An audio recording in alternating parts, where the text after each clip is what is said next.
piscinita, vamos a hacer aquí un estanque de agua y me bautizas aquí. Jesús no lo dio esa enseñanza, amados hermanos.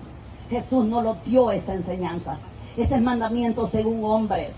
Y hay personas sobre la faz de la tierra bautizados en un estanque de agua, en una pilita, en una piscina. Y voy para el cielo y estoy bien, un buen bautismo. El verdadero bautismo es este, amados. Es este, el ejemplo de Jesús. El ejemplo de Jesús. No podemos seguir otro ejemplo si no fuera el de Cristo, mis amados hermanos. ¿Y qué Jordán, misionera? El Jordán era un río, es un río, pues, es un río. Dice que ese río, hermano, en tiempo de la siega, como que hablemos hoy en día, en tiempo del invierno, se desborda sus aguas. Es una inmensidad de agua. Es como usted ahora está frente a esta inmensidad de agua. Usted está correctamente haciendo la voluntad del Padre, está haciendo la voluntad de nuestro Dios. Porque eso es lo que nuestro Dios quiere, que nosotros hagamos su voluntad. Él cuando estaba en la tierra siempre expresaba unas palabras y le decía: Padre, no se haga mi voluntad más que la suya. Y eso somos nosotros hoy en día, amados. Nosotros representamos esos hijos de nuestro Señor y Salvador Jesucristo. Y qué lindo que ustedes, amados, recibieron esa palabra, ese conocimiento, y sin duda usted está aquí para que se cumpla ahora en ustedes la justicia divina, como un día se cumplió en Jesús y se cumplió en aquellos que Juan bautizaba. Y dice que cuando Jesús, amado, descendió a las aguas, y cuando él entró a las aguas, la palabra de Dios dice: alaba a nuestro Dios. Gloria a Dios. Después que Jesús descendió a las aguas y subió luego de las aguas, aquí los cielos le fueron abiertos. Aquí los cielos le fueron abiertos. ¿Por qué Jesús tuvo que ser bautizado? ¿Por qué Jesús lo tuvo que hacer? Para darnos el ejemplo a nosotros, para enseñarnos a nosotros. Recuerde que él en Israel lo llamaban rabí, y eso significa, mis amados hermanos, eso significa maestro. Maestro, él siempre fue ese maestro. Él no necesitaba ser bautizado. Él era necesario que nos enseñara todo lo que usted y yo tenemos que hacer hoy en día. Y dice que cuando descendió, dice que los cielos le fueron abiertos y vio el Espíritu de Dios que descendía como paloma y venía sobre él. Y una voz de los cielos que decía: este es mi Hijo amado, en quien tengo complacencia. Qué lindo cuando nuestro Padre se complace, hermano, de un hijo, de un pueblo que está haciendo la voluntad de Él. Que está haciendo la voluntad de Él. Eso es lindo, esa voz no la oímos, pero yo sé que resuena en los cielos, en el corazón de mi Dios. Cuando los vea ustedes aquí, hermanos, en esta obediencia, esto agrada a Dios. Hay otros que dicen: no, yo no quiero, no creemos o no creemos, es otro problema. Jesús dijo muy claro, Él les dijo a los discípulos, los apóstoles: el que cree y sea bautizado será salvo, mas el que no creyere será condenado. Será condenado. Entonces, mis amados hermanos, vemos el ejemplo de Jesucristo. Ese ejemplo de Jesucristo dice que Él resucitó resucitó un Cristo glorificado. A Él fue glorificado. A nosotros, ¿cómo usted va a salir hoy este día de las aguas? Para entender esto, dice que Él dice que resucitó en el bautismo un Cristo glorificado. Ahora, la palabra de Dios nos enseña a nosotros, mis queridos hermanos, en el libro de Romanos, en su capítulo 6, la Escritura nos dice, ¿qué diremos pues? ¿Perseveraremos en el pecado para que la gracia abunde? ¿Qué dice? En ninguna manera. No se puede perseverar en el pecado. Y ahora los hermanitos, hermanas, jóvenes que están sentaditos aquí con sus vestiduras blancas, hermanos, ya no ignora qué es pecado.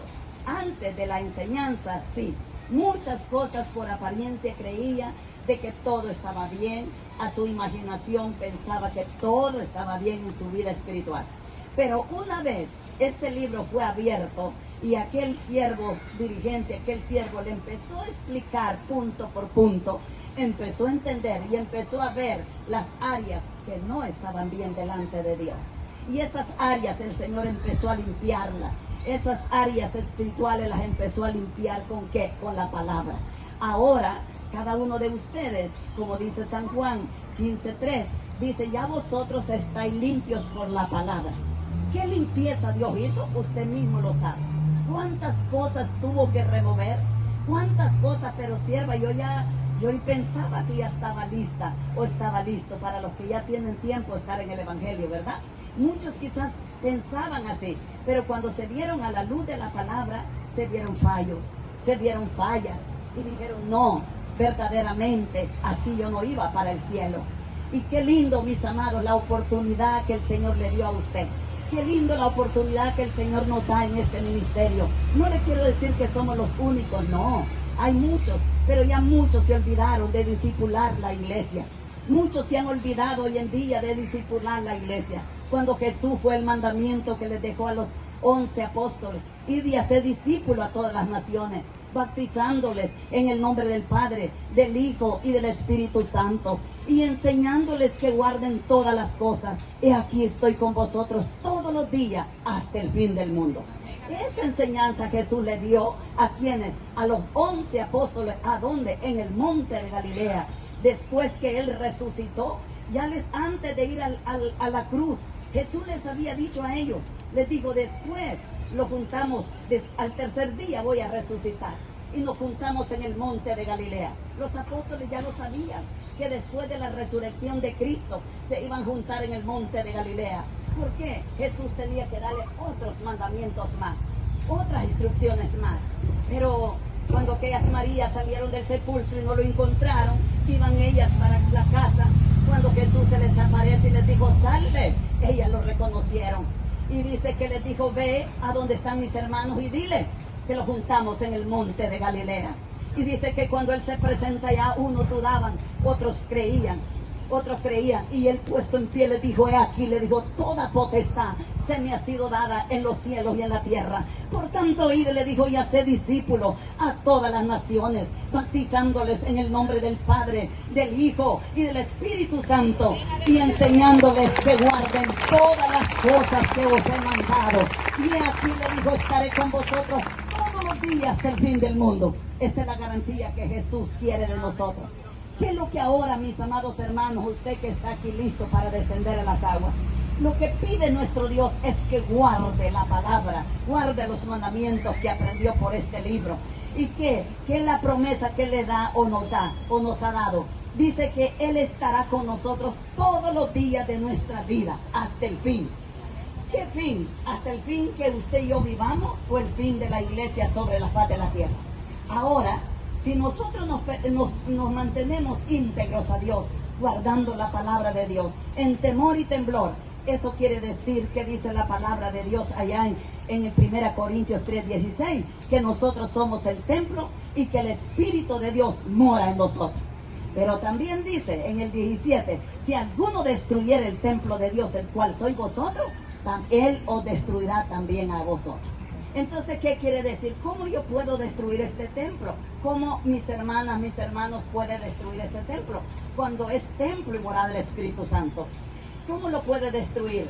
Una forma tan práctica para poderlo destruir, amados hermanos, es llevando a ese cuerpo el pecado, o trayendo el pecado a ese cuerpo. A veces nos podemos guardar exteriormente, pero interiormente también tenemos